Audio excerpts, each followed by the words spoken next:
Hello guys, आज हम पढ़ने वाले हैं रेखा और। देखिए, हम लोग एसएससी का पूरा सिलेबस पढ़ेंगे, जिसमें हम लोग सबसे पहले एडवांस वाले पोर्शन को पढ़ेंगे। एडवांस में आपका ज्योमेट्री, मेंसुरेशन, और उसके बाद हम लोग आएंगे फिर अलजेब्रा। ऐसे ऐसे हम पढ़ते हुए हम वापस आएंगे। और सबसे पहले हम लोग स्टार्ट करने वाले हैं ज्योमेट्री को। तो ध्यान से पढ़ेंगे। ज्योमेट्री में सबसे बेसिक कंसेप्ट से स्टार्ट करेंगे।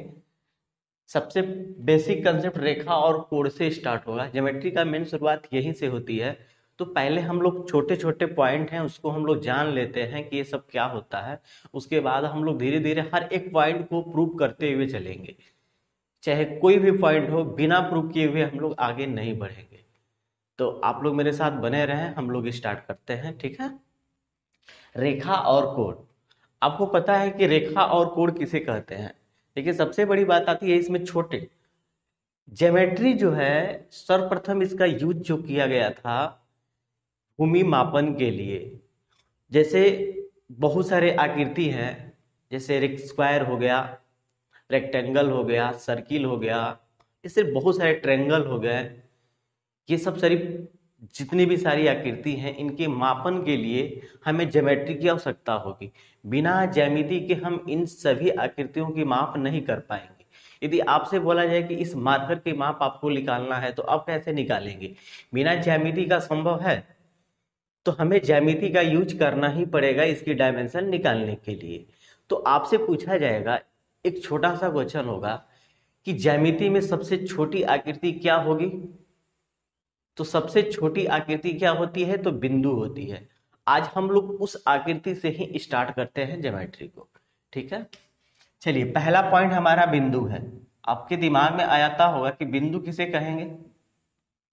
देखिए, हम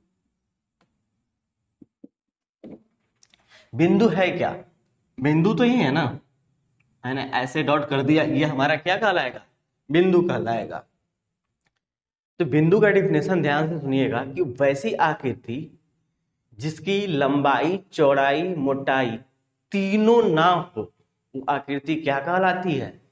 बिंदु कहलाती है। बिंदु में ना ही लंबाई होती है, ना ही चौड़ाई होती है, और ना ही क्या होती है? मोटाई होती है। तो आकृति हमारा क्या कहलाएगा? बिंदु कहलाएगा।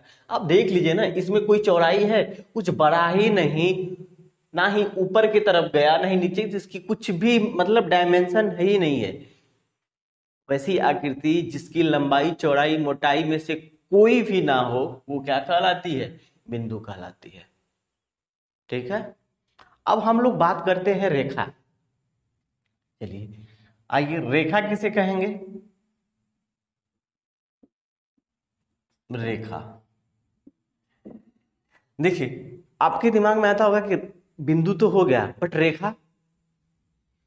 बहुत सारे बिंदुओं को मिलाकर रेखा का निर्माण किया जाता है।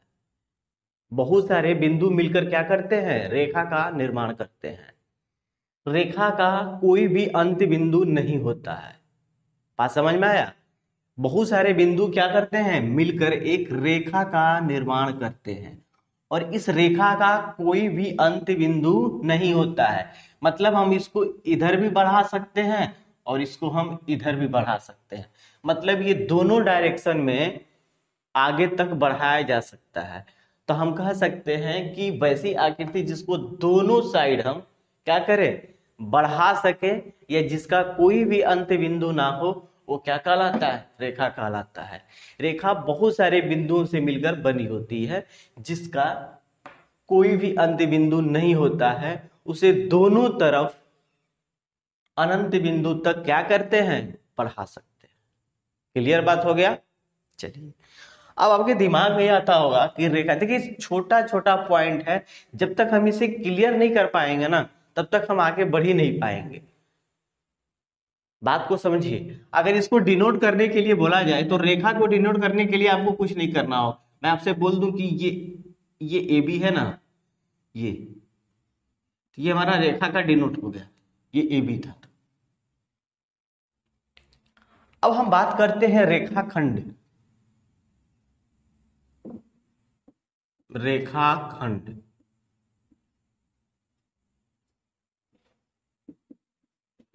देखिए, रेखाखंड किससे मिलकर बना है? तो रेखा से ही मिलकर बना है। ध्यान से देखिएगा, रेखाखंड क्या होता है? रेख रेखा में से किसी एक खंड को काट कर हम लोग क्या करते हैं? निकाल देते हैं। जैसे मान लीजिए हमारा रेखाखंड था, सॉरी ये रेखा था, ये क्या था? हमारा रेखा था। और हमने क्या किया? यहां से इतना पार्ट और यहां से इतना पार्ट निकाल दिया। तो ये वाली जो पॉइंट है हमारा ए हुआ, और ये वाली जो पॉइंट हमारा बी। इसका मतलब ये जो ए बी पॉइंट बन गया, ये जो पॉइंट हमारी ए बी बना, ये हमारा क्या कहलाएगा? तो रेखा कहलाएगा, रेखाखंड कहलाएगा। तो रेखाखंड की डिफिनेशन क्या होगा? वैसी रेखा जिसका दो अंत बिंदु हो, वो क्या कहलाता है? रेखाखंड कहलाता है। मतलब ये इससे आगे इसको नहीं बढ़ा सकते हैं और इससे आगे इसको नहीं बढ़ा सकते हैं। मतलब इसका फिक्स पॉइंट है कि इतना, अगर ये 4 सेंटीमीटर का है तो 4 ही सेंटीमीटर का रहेगा। इसको हम दोनों साइड बढ़ा नहीं सकते क्योंकि इसके दो अंत बिंदु होते हैं। क्योंकि इसका डिफाइंड है कि ये इतना ही तक है, 4 है तो 4 है, बट ये कितना है ये पता नहीं है। इसको रेखाखंड को डिनोट करने के लिए क्या करते हैं हम? मान लीजिए ए बी को डिनोट करने के लिए ए बी ऐसे कर देंगे, तो ये हमारा क्या हो गया? रेखाखंड हो गया। बात क्लियर हुआ? अब आते हैं हम किरण पे। किरण किसे कहेंगे? किरण, ध्यान से देखिएगा, वैसा रेखाखंड जिसका एक बिंदु फिक्स्ड हो, मतलब एक अंत बिंदु हो और दूसरी साइड में उसे इनफाइनाइट दूरी तक बढ़ाया जा सके, वो हमारा क्या कहलाता है? किरण कहलाता है। यदि आपसे पूछा जाए कि किरण, मान लीजिए ये एक बिंदु तो इसका फिक्स है, एक बिंदु फिक्स है, लेकिन एक बिंदु की तरफ, आगे की तरफ इसे हम क्या कर रहे हैं? बढ़ा रहे हैं, ये हमारा किरण कहलाएगा। तो किरण को डिनोट करने के लिए ऐसे देखिए, अब ध्यान से सुनिएगा, किरण किसे कहेंगे? वैसा रेखाखंड जिसका एक अंत बिंदु हो और दूसरे तरफ उसे अनंत दूरी तक बढ़ाया जा सके, वो हमारा क्या कहलाता है? तो किरण कहलाता है। अब इन सभी पॉइंट को एक बार मैं दोबारा से रिपीट कर देता हूं, ध्यान से सुनिएगा। बिंदु किसे कहते हैं? वैसी आकृति जिसकी लंबाई, चौड़ाई, मोटाई तीनों में से कुछ भी न हो, वो आकृति हमारी क्या कहलाती है? तो बिंदु कहलाती है। रेखा किसे कहेंगे? अनंत बिंदुओं से मिलकर बनी हुई आकृति को रेखा कहते हैं, जिसका कोई भी अंत बिंदु नहीं होता है।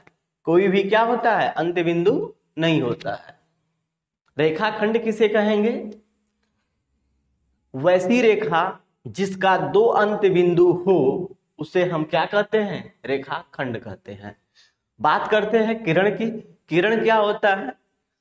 तो वैसा रेखाखंड जिसका एक अंत बिंदु हो और दूसरे तरफ उसे अनंत दूरी तक बढ़ाया जा सके, वो क्या कहलाता है? किरण कहलाता है। ठीक है, चलिए आप इसे नोट कर लीजिए। देखिए, मैं जो पॉइंट मैं बोल रहा हूं आप लोगों को, आप उसे वीडियो को रोक कर उस पॉइंट को लिख सकते हैं। जैसे मैंने बिंदु का डिफिनेशन बोला, तो वीडियो को पोस्ट करना है, रोकना है और उसके बाद बिंदु का डिफिनेशन लिख लेना है। मैंने रेखा का डिफिनेशन बोला, तो रेखा का डिफिनेशन आपको क्या लिख करना है? नोट कर लेना है। देखिए, मैं चाहता तो मैं लिख देता यहाँ पर, लेकिन मैं चाहता हूं कि मेहनत आप करो। अगर आप लिखोगे ना तो आपको याद होगा, अगर मैं ही लिखता चला जाऊंगा तो आपको नहीं याद होगा। ठीक है, फिर इसको उतार लीजिए, आगे बढ़ते हैं हम लोग।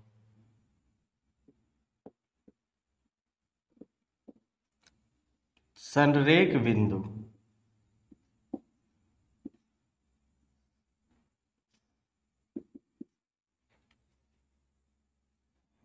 अब देखिए आपके दिमाग में आता होगा कि संरेख बिंदु किसे कहेंगे। ध्यान से सुनिएगा, 3 या 3 से अधिक बिंदुएं जब एक ही लाइन पे स्थित हो, तो उसे हम क्या कहते हैं? संरेख बिंदु कहते हैं। बात समझ में आया?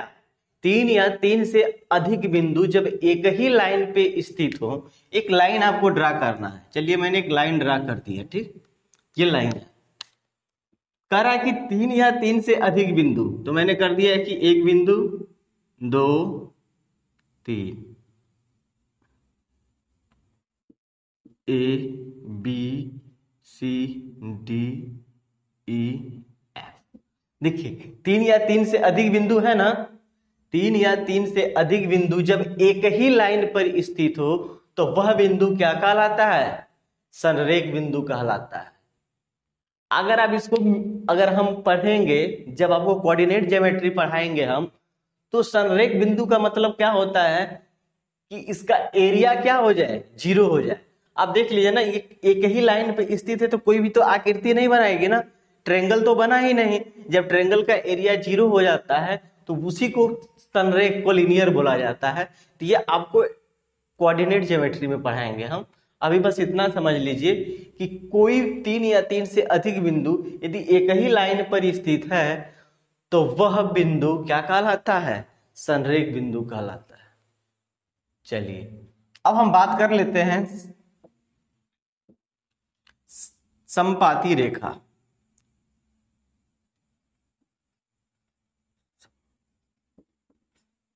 समपाती रेखा, अब देखिए इसमें एक पॉइंट और बन सकता है। संरेख बिंदु था ना, असंरेख बिंदु भी बोल सकते हैं, तो इसका भी डिफिनेशन वही होगा। ध्यान से सुनिएगा, असंरेख बिंदु का 3 या 3 से अधिक बिंदु जब एक ही लाइन पर स्थित ना हो उसे हम क्या बोलते हैं? असंरेख बिंदु कहते हैं। ठीक है। अब समपाती रेखा किसे कहेंगे? ध्यान से सुनिएगा, जस्ट इसके डिफिनेशन और इसके डिफिनेशन में कोई ज्यादा अंतर नहीं है। वहां बिंदु से मतलब था, यहाँ पे क्या है? रेखा है, तो रेखा से मतलब होगा। समपाती रेखा किसे कहेंगे हम? 3 या 3 से अधिक रेखाएं जब एक ही बिंदु से होकर गुजरे तो उसे हम क्या कहते हैं? समपाती रेखा कहते हैं। या 3 या 3 से अधिक रेखाओं का उभयनिष्ठ बिंदु एक ही पॉइंट हो, वह रेखाएं क्या कहलाती हैं? समपाती रेखा कहलाती हैं। जैसे ध्यान से देखिएगा, अगर आपसे हम कहें ये सारी जो रेखाएं हैं एक ही पॉइंट से गुजर रही है ना यहां से, तो ये सभी की सभी रेखाएं हमारे क्या कहलाएंगी? वो पॉइंट से गुजर रही है तो सभी रेखाएं क्या कहलाएंगी? समपाती कहलाएंगी। क्योंकि ये सभी रेखाओं का उभयनिष्ठ बिंदु क्या है? तो वो पॉइंट है। क्योंकि ये सभी रेखाएं वही पॉइंट पे आकर क्या कर रही हैं? मिल रही हैं। तो समपाती रेखा किसे कहेंगे हम? 3 या 3 से अधिक रेखाएं जब एक ही बिंदु पर मिले तो वह सभी रेखाएं क्या कहलाती हैं? समपाती रेखा कहलाती हैं। एक बार फिर दोबारा से देख लीजिए, संरेख बिंदु किसे कहेंगे हम? 3 या 3 से अधिक बिंदु जब एक ही रेखा पर स्थित हो तो उस बिंदु को क्या कहते हैं हम? संरेख बिंदु कहते हैं। असंरेख बिंदु किसे कहेंगे? 3 या 3 से अधिक बिंदुएं जब एक रेखा पर स्थित ना हो उसे हम क्या कहते हैं? असंरेख बिंदु कहते हैं। समपाती रेखा किसे कहेंगे? जब 3 या 3 से अधिक रेखाएं एक ही बिंदु से होकर गुजरे तो उन सभी रेखाओं को हम क्या कहेंगे? समपाती रेखा कहेंगे। ठीक है, इससे उतार लीजिए, फिर हम लोग आगे बढ़ते हैं। कोण, आपके दिमाग में आता होगा कि कोण क्या है, एंगल है क्या? देखिए एंगल के बारे में हम लोग बताते हैं हम आपको। एक ही बिंदु से जब दो किरणें निकलती हैं तो उनके बीच का जो गैप होता है वो क्या कहलाता है? कोण कहलाता है। ध्यान से देखिएगा, ये पॉइंट था, यहां से एक किरण निकली, ए बी निकली, और इसी पॉइंट से एक किरण और निकली, सी निकली। तो ये जो गैप बनाना, दो जब एक ही बिंदु से दो रेखाएं निकलती हैं तो उनके बीच के गैप को हम क्या बोलते हैं? कोण कहते हैं। तो ये जो थीटा बनेगा ना, ये हमारा क्या कहलाएगा? कोण कहलाएगा। क्या कहलाएगा? तो कोण कहलाएगा। ये बात याद रख लीजिएगा, ये हमारा क्या कहलाएगा? कोण कहलाएगा। अब हम बात करते हैं कोण के प्रकार पे। तो कोण के बहुत सारे प्रकार हैं। पहला प्रकार,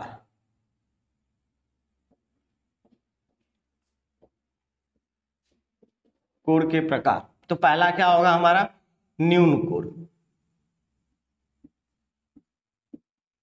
न्यून कोण। अब देखिए न्यून कोण किसे कहेंगे, ध्यान से देखिएगा।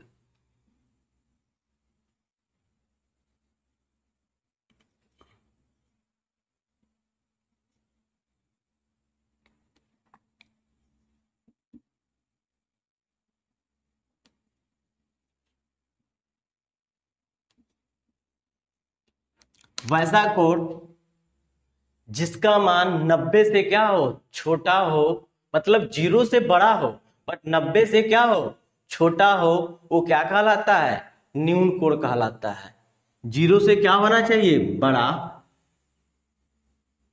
0 से बड़ा हो और 90 से क्या हो, छोटा हो, वह क्या कहलाता है, हमारा न्यून कोण कहलाता है। बात समझ में आ गया। चलिए अब बात करते हैं दूसरा, समकोण। समकोण किसे कहेंगे,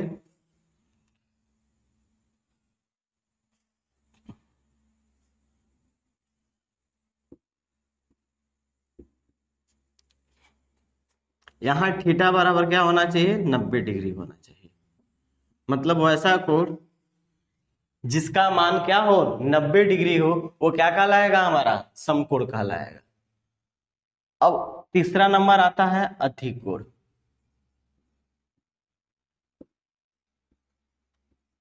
अधिक कोण,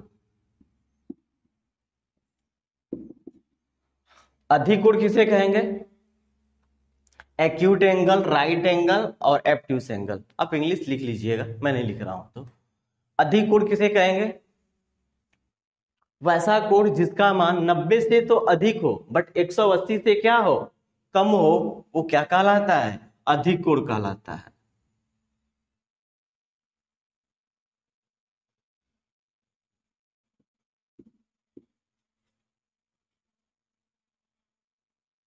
तो इसमें क्या होगा, थीटा का जो मान होगा 90 डिग्री से तो बड़ा होगा थीटा, बट हमारा 180 डिग्री से क्या होगा, कम होगा। तो ये हमारा क्या कहलाएगा, अधिक कोण कहलाएगा। चलिए इसे नोट कर लीजिए और सारे प्रकार हमें लिखा।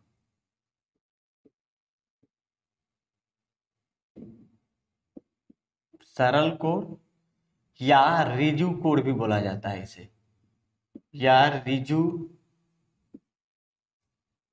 रिजु कोण, दोनों नाम से जानते हैं इसे।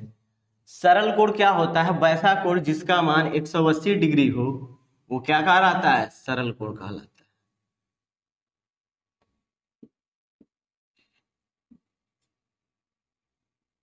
तो ये जो थीटा बनेगा ना, ये थीटा, इसका मान कितना होना चाहिए, थीटा बराबर 180 डिग्री। तो ये हमारा क्या कहलाएगा, सरल कोण कहलाएगा। ठीक। और एक आता है प्रतिवर्ती कोण। प्रतिवर्ती कोण या पूर्णयुक्त कोण।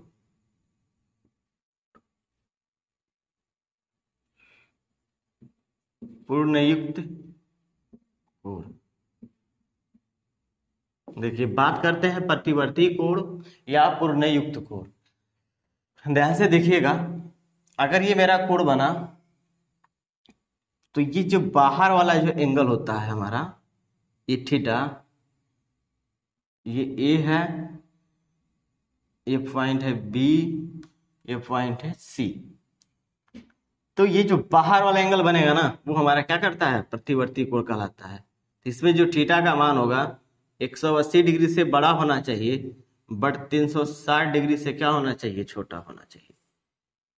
याद कर लीजिएगा। अगर क्यों 180 से बड़ा होगा, ध्यान से देखिए, जब हम इस कोण की बात कर रहे हैं ना, इसको डॉट डॉट करके अगर हम आगे की तरफ इसको बढ़ाएं, तो ध्यान से देखिए, जब इसको आगे की तरफ बढ़ाएंगे तो ये यहां से यहां तक तो पूरा 180 डिग्री होगा, लेकिन ये तो यहां तक ना आया है। ध्यान से देखिए, ये कहां तक आया है, यहां तक आया है। यहां तक आया है तो इसका मतलब क्या हुआ हमारा, ये तो 180 हुआ, तो 180 से तो बड़ा होगा, बट 360 डिग्री से क्या होगा, छोटा होगा। क्यों छोटा होगा, क्योंकि ये वाला एंगल नहीं है। अगर ये भी इंक्लूड हो जाता तो हमारा क्या होता, तब 360 होता। चलिए इसे भी उतार लीजिए आप लोग। लास्ट आता है पूर्ण कोण।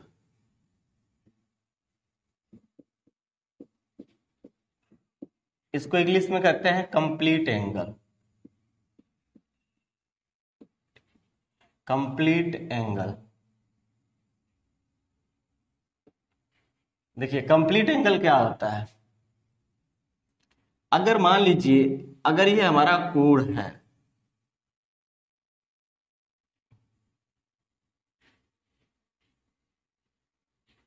ये पॉइंट था हमारा, और यहां पे जो एंगल हमारा, मान लीजिए ऐसे लाइन थी, ध्यान से देखिएगा, ये वाला एंगल बना हमारा तो कितना, 180, और ये फिर दोबारा आकर इसमें बन गया तो ये भी 180। तो इसी को हम लोग क्या करते हैं, कंप्लीट कोण करते हैं। तो 180 180 कितना हो गया, 360 हो गया ना। तो इसका मतलब हमारा क्या हो गया, 360 डिग्री। तो थीटा बराबर कितना आ जाए, 360, तो वह एंगल क्या कहलाता है, कंप्लीट एंगल कहलाता है। इसमें एक छोटा सा क्वेश्चन बन जाएगा कि किसी भी बिंदु पे कितने डिग्री का कोण बनता है, तो 360 डिग्री का कोण बनता है, याद रख लीजिएगा। किसी भी पॉइंट पे कितने डिग्री का कोण बनता है, तो 360 डिग्री का होता है। देखिए हम लोग कोण के बारे में बहुत अच्छे से पढ़ लिए, रेखा के बारे में भी हम लोगों ने अच्छा से पढ़ लिया, बता देता हूं। अब बात करते हैं पूरक कोण का। पूरक कोण, तो पूरक कोण किसे कहेंगे हम, ध्यान से देखिएगा। पूरक कोण का मतलब क्या होता है, वैसा दो कोण जिसका सम अगर हम करें तो क्या हो जाए, 90 आ जाए, तो वह दोनों कोण क्या कहलाते हैं, पूरक कोण कहलाते हैं। ध्यान से देखिएगा, अगर मैं कहूं कि ये कोण था हमारा ए, एक कोण बी था, और ये हमारा डी है, तो ये जो अल्फा है ना हमारा, और ये जो हमारा बीटा है, तो हम कह सकते हैं कि अल्फा प्लस बीटा बराबर कितना होना चाहिए, तो 90 डिग्री होना चाहिए। ठीक, तो अल्फा का पूरक कोण क्या होगा, अल्फा का पूरक कोण बराबर 90 माइनस अल्फा। आगे अल्फा का पूरक कोण पूछता है तो 90 माइनस अल्फा हो जाएगा। इसी प्रकार आपसे पूछेगा कि बीटा का पूरक कोण क्या होगा, तो हम लिख सकते हैं 90 माइनस बीटा। बात समझ में आ गया। अब देखिए इसको मैं एग्जांपल के थ्रू आपको समझाना चाहता हूं। यदि अल्फा बराबर दे दिया है, एक कोण दे दिया, अल्फा बराबर यदि 40 दे दिया, तो अल्फा का पूरक कोण क्या होगा, 90 माइनस अल्फा, तो कितना हो जाएगा, 90 में से 40 को घटा देते हैं हम, तो कितना आ गया, 50 डिग्री। मतलब 40 डिग्री का पूरक कोण कितना होगा, तो 50 डिग्री होगा। मान लीजिए अगर बीटा दे देता है, ठीक है, अगर बीटा दे दिया 60 डिग्री, मान लीजिए बीटा कितना दिया, 60 डिग्री, आपसे पूछे कि बीटा का पूरक कोण क्या होगा, तो कुछ नहीं करना है, उसको भी वही बात करना है आपको, 90 में से 60 को क्या करना है, घटा देना है, कितना आ गया, 30 डिग्री। तो ये हमारा क्या हो जाएगा, 60 डिग्री का पूरक कोण कितना हो जाएगा, 30 डिग्री। पूरक कोण का मतलब ही होता है कि दोनों कोणों का सम यदि 90 डिग्री आ जाए तो वो दोनों कोण क्या कहलाते हैं, पूरक कोण कहलाएंगे। चलिए इसे भी नोट कर लीजिए। लास्ट पॉइंट है आज का, बात करते हैं हम लोग समपूरक कोण। समपूरक कोण, देखिए पूरक कोण को इंग्लिश में कॉम्प्लीमेंट्री एंगल कहते हैं।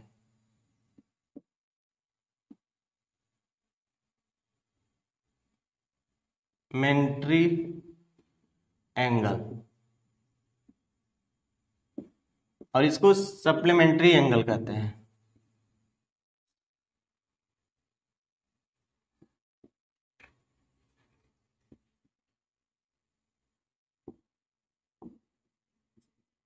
मेंट्री एंगल,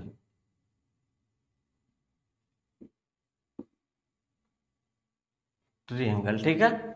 देखिए समपूरक कोण किसे कहेंगे, वैसे दो कोण जिनका योग 180 डिग्री हो वो क्या कहलाते हैं, तो समपूरक कोण कहलाते हैं। जैसे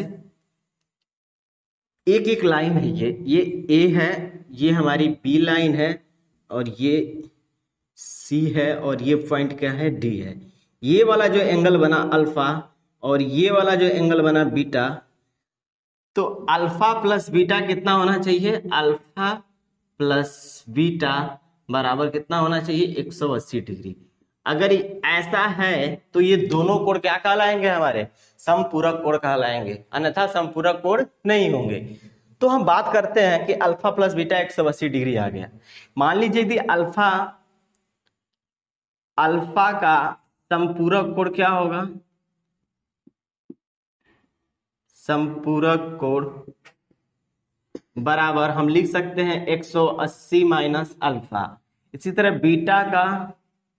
बीटा का समपूरक कोण क्या होगा, समपूरक कोण बराबर कितना हो जाएगा, तो 180 माइनस बीटा। अब इसमें देखिए अल्फा बराबर, यदि आपको याद कीजिए, अगर अल्फा बराबर कितना दे दिया, अल्फा बराबर यदि 70 दिया है तो आपसे पूछता है कि इसका संपूरक कोण निकालिए, तो कुछ नहीं करना है आपको। अल्फा बराबर यदि 70 दिया है ना, तो इसका संपूरक कोण क्या होगा, हम कर देंगे कि 180 माइनस 70। 180 में से 70 को घटा देंगे तो कितना बचेगा, तो 110 डिग्री। ये इसका क्या हो गया, समपूरक कोण निकल गया, समपूरक कोण निकल गया। ठीक है, 70 डिग्री का समपूरक कोण बराबर क्या होगा, तो यही हो जाएगा। बात समझ में आ गया। अब हम बात करते हैं, अगर बीटा बराबर मान लेते हैं, चलिए दोनों पे देख लेते हैं। अगर बीटा 120 डिग्री दिया है, इसका समपूरक कोण क्या होगा, ध्यान से देखिएगा, कुछ नहीं करना है आपको। 180 में से 120 को घटा दीजिए आप, 180 माइनस 120 बराबर 60 डिग्री। तो ये 120 डिग्री का संपूरक कोण कितना होगा, तो 60 डिग्री होगा। ये पॉइंट आपको यदि समझ में आ गया हो तो फिर हम आगे बढ़े। आप इसका स्क्रीनशॉट ले लीजिए। पॉइंट आपको हम लिखाने जा रहे हैं, उसे लिखिए नोट। अगर आपसे कह दे कि 70 डिग्री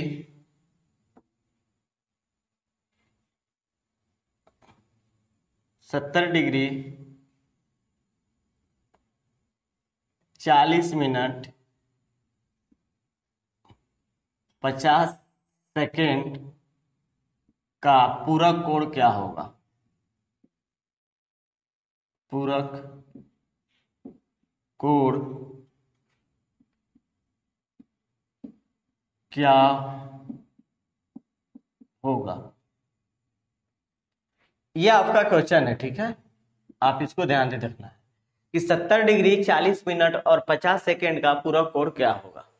जब भी यदि ऐसे कोई भी सवाल आए तो पूरक कोण की बात करता है, तो पूरक कोण क्या होता है कि इन दो कोणों का योग कितना होना चाहिए, तो 90 होना चाहिए। अगर एक दिया है तो दूसरे को हम 90 में से घटा देते हैं तो उसका पूरक कोण क्या होता है, निकल जाता है।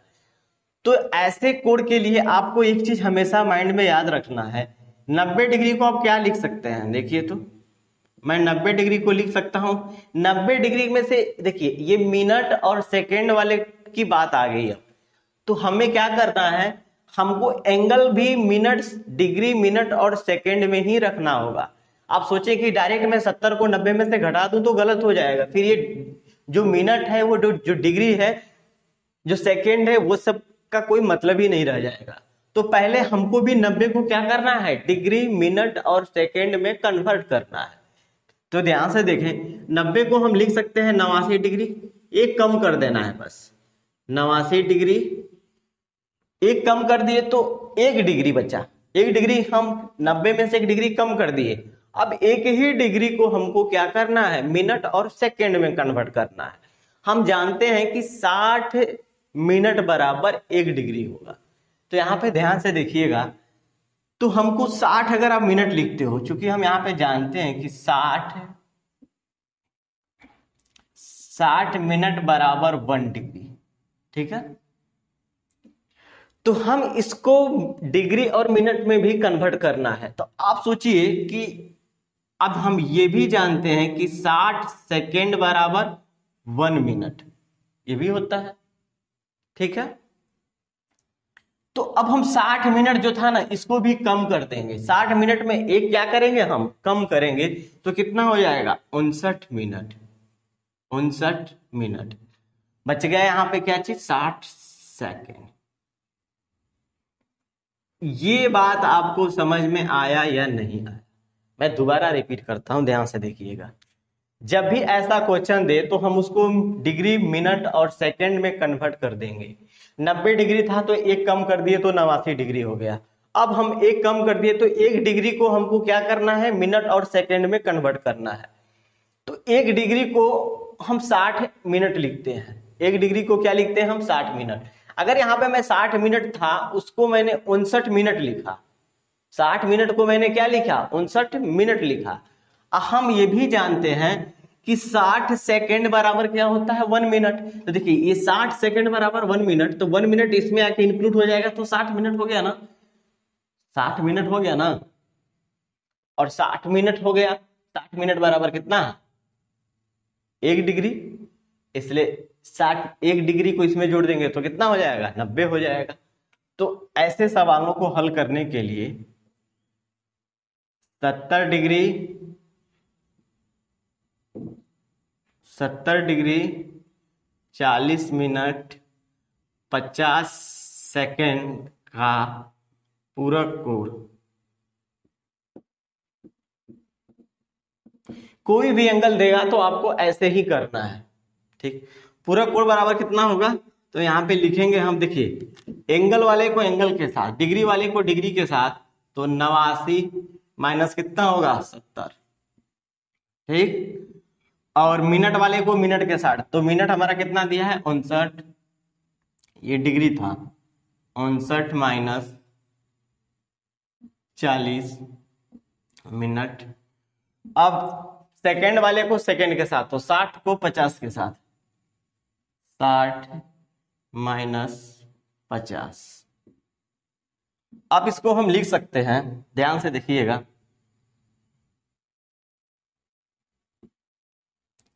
89 में से तो ये तो 9 हो गया, 19 डिग्री, 59 में से 40 गया तो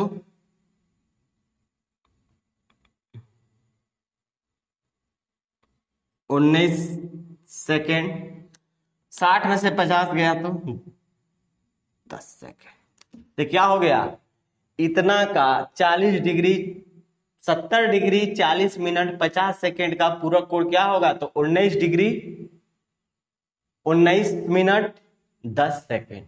तो ये हमारा क्या हो जाएगा, अगर हम इन सबों को जोड़ देंगे तो डायरेक्ट देखिए 50 10 कितना, 60, 40 19 59, और 70 19 जोड़ेंगे तो 89, और 60 आके इसमें कितना हो जाएगा, तो 90 हो जाएगा।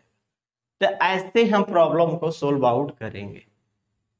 आप इसे नोट कर लीजिए, स्क्रीनशॉट ले लीजिए इसका। आज की क्लास को यहीं तक रखते हैं। नेक्स्ट क्लास में हम लोग इस पे जितना भी सारा प्रॉब्लम बन सकता है वो सभी प्रॉब्लम को हम लोग क्या करेंगे, सोल्व आउट करेंगे। ठीक है गाइस, बाय बाय।